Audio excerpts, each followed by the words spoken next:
9.2 number 5. Again, we're dealing with an ellipse because both my x squared and my y squared are positive.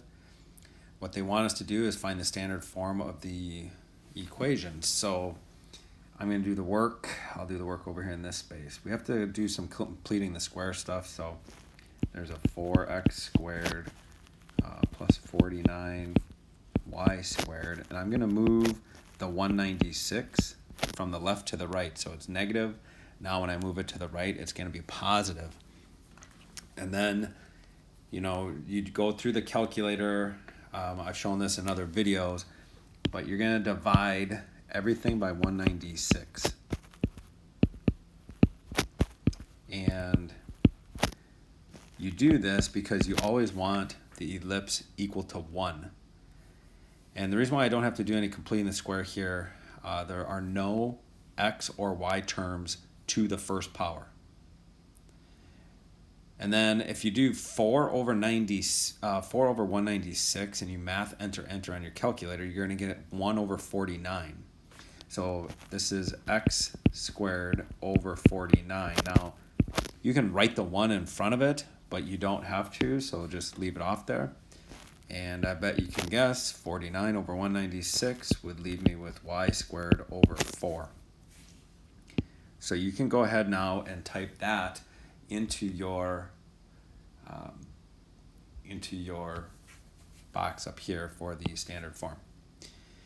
Now, if I was going to find the center of this thing, there's nothing being added or subtracted with the x's and y squared there. So my center is at 0, 0. Now, if we want to find the vertices, what they're going to do is they're going to ask us to do the smallest one to the largest one. So smallest x to the largest x, smallest y to the largest y. So when you look at this, the largest denominator is under the x. So if I square root that, square root of 49 is 7. Square root of 4 is 2. Because it's under the x, that means I'm going to go side to side 7. So I would go to the left 7, and I would go to the right 7. These are pretty easy to find, these vertices, because my center is at 0, 0. So you're adding and subtracting to the 0. Now, they're not asking us to find the co-vertices, so we're going to move to the focus next. And the focus will be found by doing that c squared formula. And so my c would be the square root of the big denominator minus the small denominator. So we're looking at c equals the square root of 45. Now technically, this would be 9 times 5. So this would technically be the square root of 3 times the square root of 5. But WebAssign, if you want, you can type in the square root of 45.